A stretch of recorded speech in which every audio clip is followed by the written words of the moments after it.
Paper में आज से 3 साल पहले मैंने उसकी कटिंग को रखा कि हाँ, पहले पृथ्वी पर कुछ नहीं था, केवल पानी ही पानी था और कुछ नहीं था। अभी उस समय हुआ है कि साइंटिस्टों ने जमीन की गहराई को 1200 मीटर तक उसकी खुदाई की है और 1200 मीटर के बाद वहां पर बहुत जबरदस्त टेम्परेचर पाया गया और वहां उस टेम्परेचर में उस आग के अंदर कीड़े पाए गए जो जिंदा है। मरकुस रचित सुसमाचार में लिखा हुआ है कि नर्क में कीड़े हैं। यीशु मसीह ने कहा कि नर्क के अंदर कीड़े हैं और इतने टेम्परेचर में वो जिंदा है। तो आज जो भी रिसर्च हो रहा है वो बाइबल से मिला रहे हैं कि ये बाइबल में लिखी हुई बातें आज भी पूरी हो रही हैं। बाइबल में लिखा हुआ है परमेश्वर के वचन में कि परमेश्वर अपने लोगों का न्याय करेगा और ये न्याय जो है हमारी जिंदगी से शुरू होगा, जबकि न्याय का आरंभ हम ही से शुरू होगा तो उनका अंत क्या होगा जो परमेश्वर के सुसमाचार को नहीं मानते हैं। आज हम ये सोचते हैं कि हम प्रभु में बड़े सही तरीके से चल रहे हैं, प्रभु के साथ हम सही काम कर रहे हैं और हमारा जीवन सही है, लेकिन क्या हम स्वर्ग में जाएंगे? हम यहां जो इतना काम कर रहे हैं, क्या हम स्वर्ग में जाएंगे? हम सोचते हैं कि यही हमारा जीवन है और यही हमारा शरीर है जो थोड़े दिनों के बाद मर जाएगा। हम नहीं मरेंगे, हमारा शरीर हमसे छूट जाएगा लेकिन हम अलग हो जाएंगे। हम दो जन हैं यहाँ पर, हम जो हम हैं वो अलग हो जाएंगे और शरीर अलग किया जाएगा। लेकिन ये शरीर जो है वो परमेश्वर न्याय के दिन शरीर को और आत्मा को दोनों को एक जगह इकट्ठा करेगा, क्योंकि हमने शरीर और आत्मा दोनों में होकर पाप किया है, इसलिए दोनों को दंड दिया जाएगा। तो हमारा जीवन जो हम तैयार कर रहे हैं कि हमारा जीवन पवित्र हो, हम परमेश्वर के राज्य में जाएं और हम पवित्रता के साथ रहें, सारा जीवन हम पवित्रता के साथ बिताएं, बड़ी होशियारी के साथ चलें। लेकिन क्या हम स्वर्ग में जाएंगे? हम काय बात की तैयारी कर रहे हैं? प्रभु यीशु मसीह आने वाला है।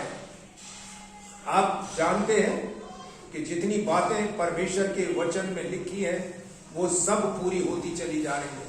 अभी एक लड़ाई बाकी है और उस लड़ाई में बड़ा नरसंहार होगा। 6 लड़ाइयां हो चुकी हैं, 7वीं लड़ाई बाकी है और 7वीं लड़ाई के लिए तमाम उन पक्षियों को जो गिद्ध और कौवे और चील जो हमारे देश में थे, पूरी दुनिया में थे, वो मरे हुए जानवरों को खाते थे। आज उनमें से कोई यहां पर नहीं है।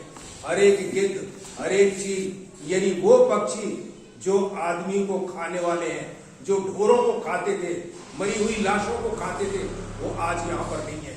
आप जानते हैं वो कहाँ है? आपके वचन हिजकिय्येल नबी की पुस्तक में लिखा है, वो सब इस्राएल में इकट्ठे हैं। सारे पक्षी इस्राएल में इकट्ठे हैं, पूरी दुनिया के गिद्ध और कौवे और चीलें सब इकट्ठी हैं, क्योंकि बड़ा भारी नरसंहार होगा और लोग मारे जाएंगे और वो इनकी लाशों को खाएंगे ताकि लाश जो जगह है वो साफ हो सके। सारे पक्षी वहां इकट्ठे हैं और वहां पर लिखा हुआ परमेश्वर ने कि वचन में लिखा हुआ है कि तुम्हारे लिए एक बड़ी दावत का इंतजाम किया जा रहा है। तो ये वचन जो है पूरा सत्य है और सच्चाई ये है कि हम इस संसार में जो आए हैं हमेशा के लिए नहीं आए हैं। हमारी आयु जितनी भी है वो हमारी आयु के बाद हम यहां से जाएंगे और जाने के बाद हम कहां पर होंगे ये हमें देखना है। हम अपने जीवन को बहुत सारी बातों को सुनते हैं, लेकिन हम कभी ये नहीं सोचते कि हम कहां जाएंगे, हम कहां रहेंगे। हमें अपने जीवन का हिसाब देना है। आपको अपने बाल बच्चों का, अपनी पत्नी का या पत्नी को अपनी पति का हिसाब नहीं देना, हमें अपना हिसाब देना है कि हम कहां पर हैं आज, हम किस प्लेटफॉर्म पर खड़े हुए, हमारा जीवन कैसा है। परमेश्वर के वचन में लिखा है कि कोई भी अपवित्र वस्तु परमेश्वर के राज्य में प्रवेश नहीं करेगी। ये प्रकाशित वाक्य 21वां अध्याय और उसके 27वें शायद पद में लिखा है। कोई भी अपवित्र वस्तु, हम पूरे जीवन पवित्रता के साथ जीवन व्यतीत कर रहे हैं, लेकिन अगर हमने अपराध कर दिया और हमारे जीवन से अपराध हो जाए तो परमेश्वर का आत्मा उन सब लोगों को जो परमेश्वर की अधीनता में है उनको कायल करता है कि तुम्हारे जीवन से अपराध हो गया है, इसलिए हम क्षमा, उसी समय हमें क्षमा लेनी है। अगर हम क्षमा नहीं लेते हैं तो हम, अगर यीशु आ गया तो हम यहीं पर छोड़ दिए जाएंगे, हम जाएंगे नहीं। हमने पूरे जीवन भर पवित्रता के साथ जीवन व्यतीत किया और हम पवित्र हो गए, हमारा पाप हमारे जीवन में आ गया और हमने क्षमा नहीं ली है और यीशु का आगमन हो गया तो हम सब क्या है, यहीं छोड़ दिए जाएंगे। इसलिए जो प्रभु यीशु मसीह में है, हर समय परमेश्वर का आत्मा उन्हें कायल करता है कि छोटा सा भी अगर झूठ हम बोलते हैं तो तुरंत आत्मा बताता है कि ये गलत है, इसके लिए माफी लो। परमेश्वर के वचन रोमियो 3:23 में लिखा हुआ है कि सबने पाप किया और परमेश्वर की महिमा से रहित है। हर मनुष्य ने पाप किया और परमेश्वर की महिमा से रहित है। लेकिन रोमियो 6:23 में लिखा हुआ, पाप की मजदूरी तो मृत्यु है, परंतु परमेश्वर का वरदान हमारे प्रभु यीशु मसीह में अनंत जीवन है। अनंत जीवन में हमें प्रवेश करना है। अगर हम यहां पर रह गए तो हमारा जीवन कैसा होगा ये आप जानते हैं। नई पद्धति जो चल रही है इन पर कोई ध्यान नहीं दे रहा है। नई नई इजाद हो रही है, नई नई चीजों की। अभी मोदी साहब गए थे बाहर, उसके बाद आने के बाद उन्होंने एक बात कही थी और वो कहा था कि पूरी दुनिया ये फैसला करना चाह रही है कि दुनिया में एक ही कॉइन हो, एक ही सिक्का चलना चाहिए। और ये परमेश्वर के वचन के अनुसार है। जब हम प्रकाशित वाक्य को पढ़ते हैं तब हम इसे पाते हैं। सबने पाप किया, परमेश्वर की महिमा से रहित है। क्योंकि हमने पाप किया इसलिए पापी कहलाते हैं, क्या ऐसा है? मैं आपसे पूछना चाहता हूं, क्योंकि हमने पाप किया इसलिए हम पापी कहलाते हैं? हम इसलिए पापी नहीं कहलाते क्योंकि हम पापी हैं इसलिए पाप करते हैं। क्योंकि हम पापी हैं इसीलिए हम पाप करते हैं। हमारे जीवन में पाप इसीलिए है क्योंकि हम पाप करते हैं और इसीलिए पापी बन गए।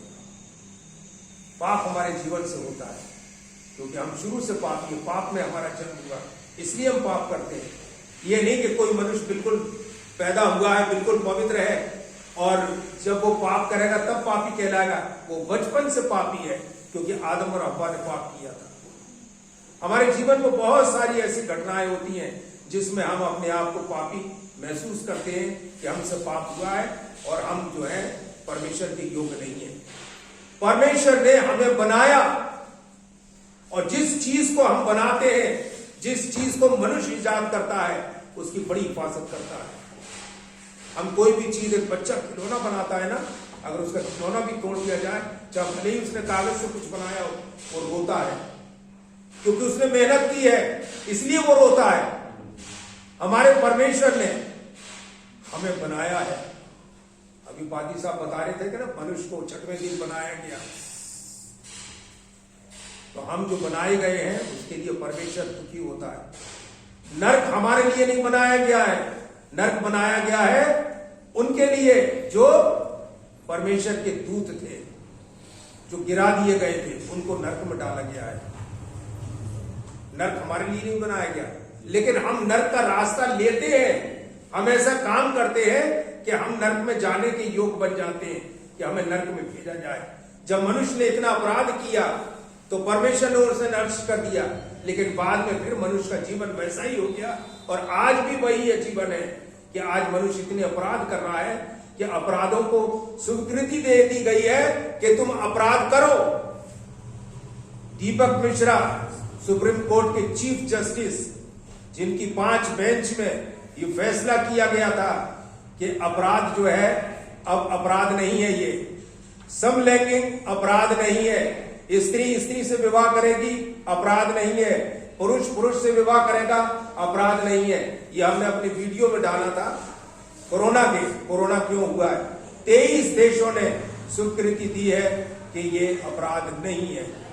और जब सुप्रीम कोर्ट ने ये फैसला सुनाया था दिल्ली के अंदर, तब लड़के और लड़कियों ने कहा था thank you supreme court, thank you God, परमेश्वर को अपने अपराध में शामिल किया था। और ये कोरोना का रोग, जो कोरोना का वीडियो मैंने बनाया था, सबको भेजा कि भाई आप लोग देखें ये कोरोना का रोग क्यों है, लॉकडाउन क्यों लगा है। बाइबल में लॉकडाउन के तमाम हवालों को दिया गया था कि यहाँ लिखा हुआ है कि लॉकडाउन किया जाएगा। परमेश्वर का वचन आज खरा उतर रहा है और हमें बड़े होशियारी के साथ चलना है, ताकि हमारा जीवन बहुत होशियारी के साथ परमेश्वर की संगति में चले। परमेश्वर के वचन यशायाह 45 और उसके 22वें पद में यूं लिखा हुआ है, हे दूर दूर देश के रहने वालों, मेरी ओर फिरो और उद्धार पाओ, क्योंकि मैं ही परमेश्वर हूं, दूसरा और कोई नहीं। सब निकाल के हवालों को पढ़िए, क्योंकि परमेश्वर जो है वो हमसे बात करना चाह रहा है। आज परमेश्वर चाहता है कि हम स्वर्ग में जाने वाले बने। हमारे पास जो कुछ भी है वो सब यहीं छूटेगा, केवल हम जाएंगे। हमारा शरीर जो है यहीं पर रहेगा। जब एक मनुष्य मरता है तब लोग उसे ले जाते हैं और दफन कर देते हैं, और लोग सोचते हैं कि बताओ ये मर गया, कितना अच्छा आदमी था। उसकी पढ़ाई करते हैं, उसकी बातें करते हैं, या उसकी बुराई है तो बुराई की बातें भी लोग छिप के करते हैं। लेकिन एक रात आती है जब हम उस रात में सोते हैं, तब उस रात में सोचते हैं कि मेरे साथ भी ऐसा ही होगा, मेरे जीवन में भी ऐसा ही होगा कि मेरा जीवन मुझसे अलग कर दिया जाएगा और ये शरीर यहीं पर रह जाएगा। तब मैं कहां पर होऊंगा? हम अपने जीवन के बारे में सोचें कि हम कहां पर होंगे। हे पृथ्वी के दूर दूर देश के रहने वालों, मेरी ओर फिरो और उद्धार पाओ, क्योंकि मैं ही परमेश्वर हूं, दूसरा और कोई नहीं। भजन संहिता 50 उसके पहले पद में लिखा है, सर्वशक्तिमान परमेश्वर यहोवा परमेश्वर ने कहा कि उसने उदयाचल से लेके अस्ताचल तक के सारे लोगों को बुलाया, सब लोगों को बुलाया है, क्योंकि सब ने पाप किया है और परमेश्वर की महिमा से रहित है। इसलिए हर एक को बुलाया गया है कि हर एक मनुष्य, परमेश्वर जो बुला रहा है कि मैं तुम्हें पाप से शुद्ध करना चाहता हूं, मैं तुम्हें अपराधों को मिटा देना चाहता हूं। इसलिए परमेश्वर ने सारे लोगों को बुलाया है कि हमारे प्रभु यीशु मसीह के द्वारा उनके अपराध क्षमा किए जाएं। जब हम परमेश्वर के पास आते हैं तब परमेश्वर हमारे अपराधों को क्षमा करता है। जरूरी है कि हम अपने अपराधों की क्षमा परमेश्वर से लें। हम हमेशा चर्च आते हैं, चर्च में जाते हैं, दुआएं करते हैं, सारे बड़े काम करते हैं, बहुत सारे कामों को हम ऐसा करते हैं जो समाज के लिए लाभदायक है, और अपने जीवन में भी हम अपने जीवन को जांचते हैं। लेकिन वचन में लिखा हुआ पहला यूहन्ना की पत्री उसका पहला अध्याय उसके 9वें पद में लिखा हुआ है, निकालने पड़े, उसके 9वें पद में लिखा हुआ है, यदि हम अपने पापों को मान लें तो वो हमारे अधर्म को क्षमा करने में विश्वास योग और धर्मी है। यदि हम अपने अपराधों को, अपने पापों को मान लें तो वो हमारे अपराधों को क्षमा करने में विश्वास योग और धर्मी है, हमारे सारे पाप को क्षमा करता है। और यदि हम कहें, 10वें पद में लिखा हुआ है, यदि हम कहें कि हमने पाप नहीं किया है तो हम उसे झूठा ठहराते हैं, उस परमेश्वर को। 9 और 10 पद, यदि हम कहें कि हमने पाप नहीं किया है तो हम उसे झूठा ठहराते हैं और हमने सच्चाई नहीं। हमने उस परमेश्वर को जिसने हमें जीवन दिया, जिंदगी दी है, हम उसे झूठा ठहराते हैं। क्यों झूठा ठहराते हैं? क्योंकि वो कह रहा है कि सबने पाप किया है और हम कह रहे हैं कि हमने कोई पाप नहीं किया है, तो ये हम उसे झूठा ठहराते हैं। तो परमेश्वर चाहता है कि हम अपना जीवन को जांचें और परखें। परमेश्वर का वायदा है, यह यशायाह नबी की पुस्तक और उसका 43वां अध्याय और उसके 25वें पद में ऐसा लिखा हुआ है। यशायाह नबी की पुस्तक उसका 43वां अध्याय और उसके 25वें पद को अगर हम पढ़ें तो वहां पर लिखा है,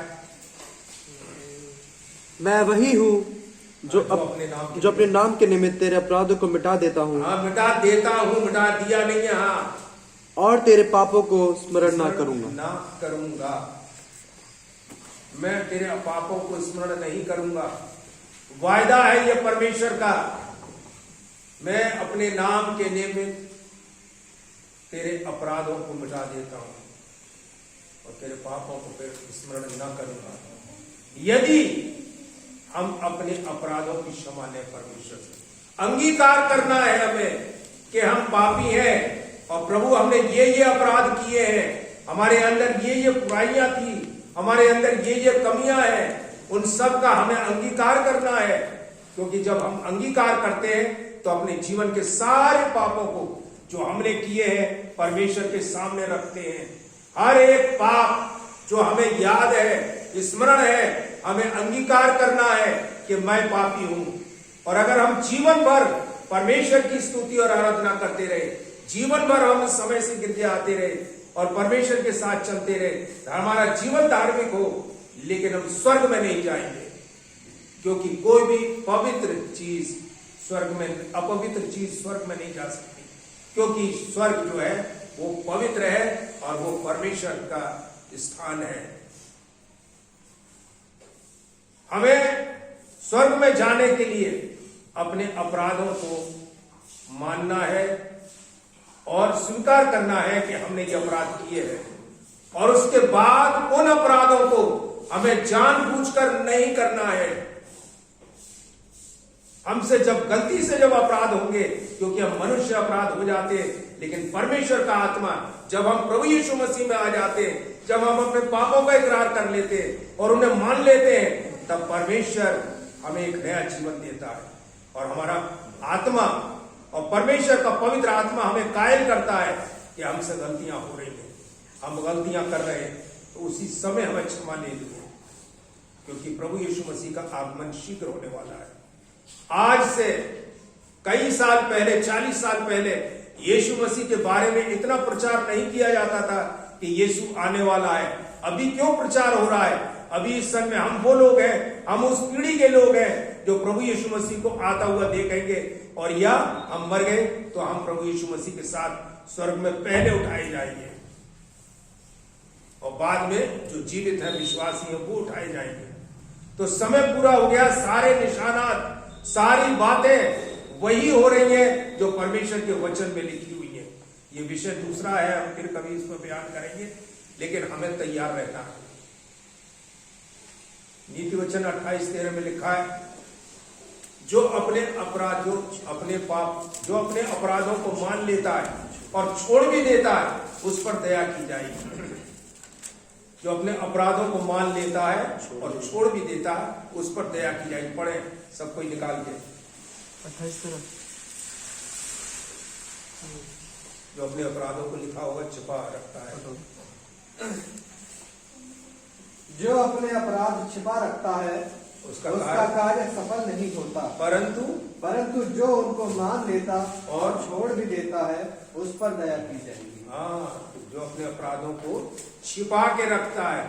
आप मनुष्य अपने अपराधों को छिपा सकते हैं, और मनुष्य आज भी अपने अपराधों को छिपाता है। बहुत सारे लोग, करोड़ों लोग इस संसार में ऐसे हैं जिन्होंने अपने पापों की क्षमा नहीं ली है, जिन्होंने अपने अपराधों को माना ही नहीं है। और बहुत से लोग हैं जो धार्मिकता का जीवन व्यतीत कर रहे हैं, लेकिन पाप कभी नहीं माने। पाप का जीवन व्यतीत कर रहे हैं, लेकिन पाप मानते नहीं है। वो जानते हैं कि हमारे पाप को कोई नहीं जानता, लेकिन परमेश्वर जानता है। बहुत लोग हैं जिन्होंने अपने अपराधों को मान लिया है, लेकिन वो छोड़ते नहीं है, समय आने पर पाप करते हैं। वो परमेश्वर को दोबारा सलीब पर चढ़ाते हैं, और परमेश्वर चाहता है कि हम पापों की क्षमा लेकर परमेश्वर के साथ शुद्धता का जीवन व्यतीत करें, ताकि हमारा जीवन परमेश्वर को पसंद आए। परमेश्वर चाहता है कि हम अपने अपराधों को परमेश्वर से नहीं छिपाएं। भजन संहिता 139 के पहले पद में लिखा हुआ है, वो हमारे भजन संहिता 39 पहला 139 हे यहोवा, तूने मुझे जांच कर जान लिया है। तू मेरा उठना बैठना जानता है। हाँ, बस वो हमारा उठना और बैठना भी जानता है, हम कहाँ चल रहे हैं वो ये भी जानता है। वो हमें जांचता रहता है हर समय। क्या हम उसकी जांच में परफेक्ट है? हमारे जीवन में हमें जांचना है प्रतिदिन कि हमारे जीवन से पाप नहीं होना चाहिए, और अगर पाप होता है तो हमें मान लेना चाहिए कि प्रभु हमसे गलती हुई है, हमें क्षमा करें, क्योंकि प्रभु क्षमा करने वाला परमेश्वर है। जब हम अपने पापों को परमेश्वर के सामने मानते हैं, तब परमेश्वर हमें गारंटी देता है कि मैं तुम्हारे अपराधों को क्षमा कर देता हूं। मैंने तेरे अपराधों को काली घटा के समान और तेरे पापों को बादल के समान मिटा दिया है। मेरी ओर लौटा, क्योंकि मैंने तुझे छुड़ा लिया है। ये यशायाह नबी की पुस्तक उसका 44वां अध्याय उसके 22वें पद में ऐसा लिखा हुआ है। सब कोई पढ़े ऐसे अपनी किताबों में निकाल कर। यशायाह नबी की पुस्तक उसका 44वां अध्याय और उसके 22 पद से, मैंने तेरे अपराधों को मिटा दिया है। ये गारंटी दे रहा है परमेश्वर कि अगर तुम मेरी ओर फिरोगे तो मैं तुम्हें एक नया जीवन दूंगा, मैं तुम्हारे अपराधों को मिटा दूंगा। मैंने तुम्हारे अपराध मिटा दिए हैं।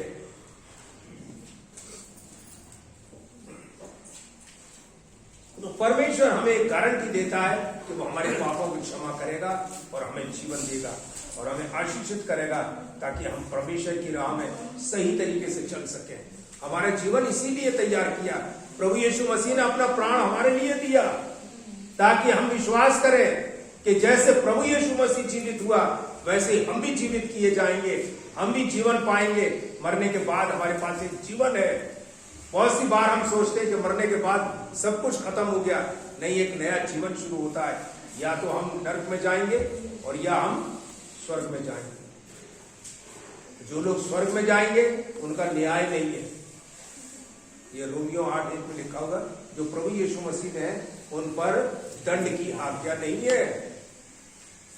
जो प्रभु यीशु मसीह में है उन पर दंड की आज्ञा नहीं है। तो परमेश्वर हमें जीवन देना चाहता है और चाहता है कि हम सब स्वर्ग में जाएं। वो हमें लेने के लिए आने वाला है। पूरी दुनिया के लोग तो उसे नहीं देखेंगे, क्योंकि जब यीशु मसीह का दूसरा आगमन होगा वो 2 चरण में होगा। हम बादलों पर मिलेंगे। पहला थिस्सलुनीकियों में लिखा हुआ 4 अध्याय के 17वें पद में, हम बादलों पर मिलेंगे। सबसे पहले मुर्दे उठाए जाएंगे और फिर उसके बाद हम जो जीवित है वो भी ये एक क्षण में होगा। तो हमारा जीवन और फिर संसार ऐसे ही चलेगा।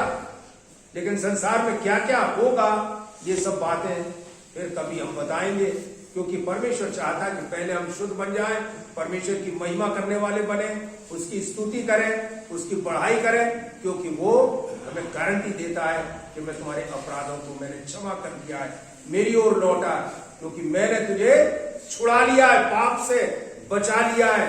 मैंने अपना प्राण तेरे लिए दिया था। मेरे हाथों को देख कि इसमें कीलें ठोकी गई थी। वो जबरदस्त ताड़ना जो प्रभु यीशु मसीह की हुई, आज तक कोई भी मनुष्य उस ताड़ना को सह नहीं सकता। वो ताड़ना क्या हमने कभी सोचा है कि यीशु मसीह के अंदर कितना दुख, कितना क्लेश था कि वो अपनी सलीब तक उठाकर नहीं चल पा रहा था।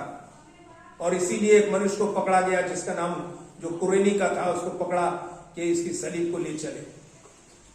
हमारे प्रभु यीशु मसीह का अनुग्रह हमारे जीवन में बराबर बना रहता है जब हम प्रभु यीशु मसीह में कायम रहते हैं। हमें परमेश्वर के साथ सच्चाई में चलना है। हम झूठ का सहारा बहुत लेते हैं। वचन में लिखा हुआ प्रकाशित वाक्य और उसके 21वां अध्याय उसके 22वें अध्याय और उसके 14 पद से अगर हम पढ़ें तो वहां झूठ का चाहने वाला और झूठ का करने वाला परमेश्वर के राज्य में प्रवेश नहीं करेगा। हम बहुत मरतबा झूठ बोलते हैं और हम बोलते हैं कि ये तो छोटा सा झूठ है, बेटा जाके कह दो कि पापा है नहीं घर में। घर में हम मौजूद हैं, हम कह देते हैं बच्चों से, बच्चों को झूठ बोलना सिखाते हैं कि तुम भी झूठ बोलो क्योंकि हम झूठ बोल रहे हैं। मैं एक दफा बस में जा रहा था, आगरे जा रहा था और मेरे पास ही एक आदमी बैठा हुआ था, वो फोन पर बात कर रहा था और वो कह रहा था कि मैं लखनऊ जा रहा हूं भाई, लखनऊ पहुंचते ही तुम्हें खबर दूंगा, वो जा रहा है आगरे। मैं रास्ते में हूं, लखनऊ जा रहा हूं। तो इतना बड़ा झूठ आज फोन पर खूब लोग झूठ बोल रहे हैं, जबरदस्त झूठ बोल रहे हैं। तो हमारा झूठ कहां जाएगा? हम अपने झूठ की कभी क्षमा लेते हैं? कभी नहीं लेते। लेकिन जो प्रभु यीशु मसीह में है, मैंने कहा कि जो प्रभु यीशु मसीह में है वो हमेशा उनको आत्मा कायल करता है कि ये गलत है और उसी समय हमें क्षमा लेनी। बहुत लोग हैं ऐसे जिनको परमेश्वर ये कहता है कि ये गलत है, तो हमें पापों की क्षमा लेनी है, अंगीकार करना हर एक अपराध को याद कर करके, और जो हमें याद नहीं है उसके लिए भी हमें ये कहना है कि प्रभु जो हमें याद नहीं है उसकी भी मैं क्षमा लेता हूं। तो हम आज हिजकिय्याह नबी की पुस्तक उसका 18वां अध्याय उसके 31वें आखिरी पद को हम देखेंगे। आखिरी बात को हम कहना चाह रहे हैं। हिजकिय्याह नबी की पुस्तक उसका 18वां अध्याय उसके 31वें पद को, अपने सब अपराधों को पढ़िए। अपने सब अपराधों को जो तुमने किए हैं दूर करो, उनको दूर करो। अपने सब अपराधों को, अपने सब, ये नहीं कि एक को, अपने सब अपराधों को जो तुमने किए दूर करो और अपना मन और अपनी आत्मा बदल डालो। अपना के गिराने तुम क्यों मरो? अपना मन और अपनी आत्मा बदल डालो। मन तो हम बदलते हैं लेकिन फिर उसी में चले जाते हैं। आत्मा हम बदलना नहीं चाहते हैं, पापों की क्षमा हम परमेश्वर से लेना नहीं चाहते हैं, लेकिन आज परमेश्वर कह रहा है कि आज की रात, कल हो सकता है कि हम नहीं देखें, कल हो सकता है कि यीशु आ जाए, लेकिन आज की रात परमेश्वर हमसे कह रहा है कि अपने अपराधों को क्या करें, हम अपने सब अपराधों को मान लें, क्योंकि वो हमें बचाना चाहता है, हमें जीवन देना चाहता है, हमें नरक में नहीं ले जाना चाहता, हमें स्वर्ग में ले जाना चाहता है, क्योंकि हमारा परमेश्वर स्वर्ग में विराजमान है और कोई भी अपवित्र वस्तु उसमें प्रवेश नहीं करेगी। अगर हम पवित्र हैं और हमसे अपराध हो गए हैं और क्षमा नहीं ली है और यीशु आ गया, बहुत लोग जो कह रहे हैं कि अरे तो ये तो बहुत दिन से हम सुन रहे हैं कि यीशु मसीह आएगा, तो इसका मैं एक उदाहरण आपको देता हूं, सुनिए। सन 70 में, अभी तो 2021 चल रही है, सन 70 में जब रोमियो ने इस्राएलियों को बर्बाद किया और मारा और उन्हें शहरपनाह से बाहर निकाल दिया, और इस्राएली 100 देशों में फैले थे, पूरी दुनिया में फैल गए थे। ये परमेश्वर के वचन लूका में लिखा था कि तुम्हारा सर्वनाश किया जाएगा, ये मंदिर भी ढाया जाएगा, जो लिखा हुआ, एक मंदिर का एक पत्थर उखाड़ा जाएगा, लूका रचित सुसमाचार में लिखा हुआ है। और जब रोमियो ने इनको निकाल दिया बाहर और ये पूरी दुनिया में फैल गए, तब इनके मंदिर को तोड़ा गया, क्योंकि वो सोने का से मड़ा हुआ था और उसमें आग लगा दी गई और उस पर तख्ताबंदी की गई थी, और वो मंदिर तोड़ा गया और तोड़ने के बाद उसकी एक एक ईंट को उखाड़ा गया, क्योंकि सोना पिघल कर ईंटों में, पत्थरों में भर गया था, वो सब निकाला गया। तो लूका रचित सुसमाचार की ये भविष्यवाणी सन 70 ईस्वी में जब पूरी हुई, तो उसके लिए लिखा था कि तुम पूरी दुनिया में, अगर तुम मेरे विरोध में पाप करोगे और अपने जिंदा खुदा को छोड़ दोगे, तो मैं तुमको पूरी दुनिया में तितर बितर कर दूंगा, पूरी दुनिया में फैला दूंगा। और ये भविष्यवाणी पूरी हुई। लेकिन लिखा हुआ है कि मैं फिर तुमको तुम्हारे देश में वापस भेजूंगा, तुम्हारे देश में तुमको फिर वापस भेजूंगा। और वो अपनी किताब यहूदी लोग तालमूद जो उनके पास थी, जो उसे वो पढ़ा करते थे, जब वो पूरी दुनिया में बिखर गए होंगे, तब उनके लोगों ने क्या कहा होगा कि हम अपने देश में जाएंगे, परमेश्वर का वचन कह रहा है कि हम अपने देश में जाएंगे। एक पीढ़ी मर गई, 100 बरस बीत गए, 200 बरस बीत गए, लोगों ने यही कहा होगा जो आज हम कह रहे हैं यीशु मसीह कहाँ आने वाला है। ये तो बहुत वर्षों से कहा जा रहा है, लेकिन समय आ गया तब प्रभु यीशु मसीह आएगा और वो समय अब है। अब पूरी दुनिया में प्रचार किया जा रहा है कि यीशु मसीह आने वाला है, लेकिन हम उस प्रचार पर जरा भी ध्यान नहीं दे रहे हैं। सारी दुनिया में प्रचार हो रहा है कि समय पूरा हो गया है। भविष्यवाणियां बताई जा रही हैं कि ये भविष्यवाणियां लिखी हुई हैं कि उसके आने के ये निशानात हैं। इसी तरीके से वो इस्राएली जो पूरे दुनिया में फैल गए थे, वो ये कहते थे कि लिखा हुआ है कि हम अपने देश में पहुंचाए जाएंगे, लेकिन आज 500 बरस बीत गए, हम अपने देश में नहीं गए। लोग मर गए वहीं पर, 1000 वर्ष बीत गए, लेकिन 1877 वर्ष के बाद इस्राएली अपने देश में लौटे। 1970 में वो निकाले गए थे और 1947 में वो अपने देश वापस आए। पूरी दुनिया से परमेश्वर ने कहा मैं तुम्हें उत्तर से, तुम्हें दक्षिण से कहूंगा कि इन्हें छोड़ो, इन्हें आने दो और तुम अपने देश में बसाए जाओ। 1877 वर्ष के बाद इस्राएली अपने देश में वापस लौटे। ऐसे ही प्रभु का वचन आज 2000 वर्ष पूरे हो रहे प्रभु यीशु मसीह के इस वचन को, और समय पूरा हो गया है कि वो आने वाला है। हम होशियार रहे, हमें जाना है स्वर्ग में, हमें यहाँ नहीं रहना है। अगर यहाँ रह गए तो हमारे जीवन में अभी जानते हैं आप कि कितना सताव हो रहा है। मसीहों के साथ छत्तीसगढ़ में और बिहार में, मध्य प्रदेश में, रुड़की में और उत्तर प्रदेश में, मिर्जापुर में, रुड़की में, हिमाचल प्रदेश में आता है शायद, इन सब जगहों पर बड़ा प्रचार हुआ और लोगों को मारा जा रहा है, पीटा जा रहा है, उनके हाथ पांव तोड़ दिए गए, कुछ लोग अस्पताल में भर्ती है देहरादून में। तो इस तरीके से जो हो रहा है ये सब प्रभु यीशु मसीह के आगमन के चिन्ह है। सारा समय और बहुत सी बातें हैं जो मैं आपको बता देना चाहता हूं अगली बार कि ये समय पूरा हो गया है। इस्राएलियों को नहीं मालूम था, उन्होंने तो आशा छोड़ दी थी कि अब हम अपने देश में जा ही नहीं पाएंगे, लेकिन एक समय आया 1947 कि वो 1877 वर्ष के बाद अपने देश में पहुंचाए गए। आज प्रभु यीशु मसीह का भी वचन कह रहा है कि देख मैं आने वाला हूं, मैं द्वार पर खड़ा हूं। तो प्रभु यीशु मसीह की आमद होने वाली है। हमें बहुत होशियार रहना है, बहुत तैयार रहना है। हमें दूसरे को नहीं, अपने आप को देखना है कि हम उसके योग्य हैं कि नहीं, हम वहां पर जाएंगे कि नहीं जाएंगे। इसलिए आज की रात हमारा परमेश्वर हमसे कहता है कि आज की रात हमारे लिए आनंद की रात है कि आज हम अपने अपराधों को मान लें, अपने अपराधों का इकरार करें और उससे कहें कि प्रभु मैं आपके स्वर्गीय राज में जाना चाहता हूं। क्योंकि उस राज में जहां पर अभी देखा गया है कि उस नर्क को साइंटिस्टों ने बताया ये नर्क है जिसमें इतने टेम्परेचर में कीड़े जिंदा है। और मरकुस रचित सुसमाचार में यीशु मसीह ने कहा कि नर्क की आग कभी बुझती नहीं और उसका कीड़ा कभी मरता नहीं है। तो आज साइंटिस्ट जो है वो आज वचन को और अपनी साइंस की बातों को मिला रहे हैं कि ये ऐसा सही लिखा है। हर बार बाइबल जो है वो सत्य निकल रही है और सारी बातें सच है। इसलिए हमें कितना परमेश्वर के वचन को मानना है। हम सुनते तो हैं लेकिन करते अपने मन की हैं। हम यहाँ तो बड़े एक्साइटेड हो जाते हैं कि नहीं हम मानेंगे, लेकिन थोड़े दिन के बाद फिर हम भूल जाते हैं। फिर हम उसी रास्ते पर जिस पर हमें चलना है, चौड़े मार्ग पर चलने लगते हैं, सकरे मार्ग पर नहीं आते।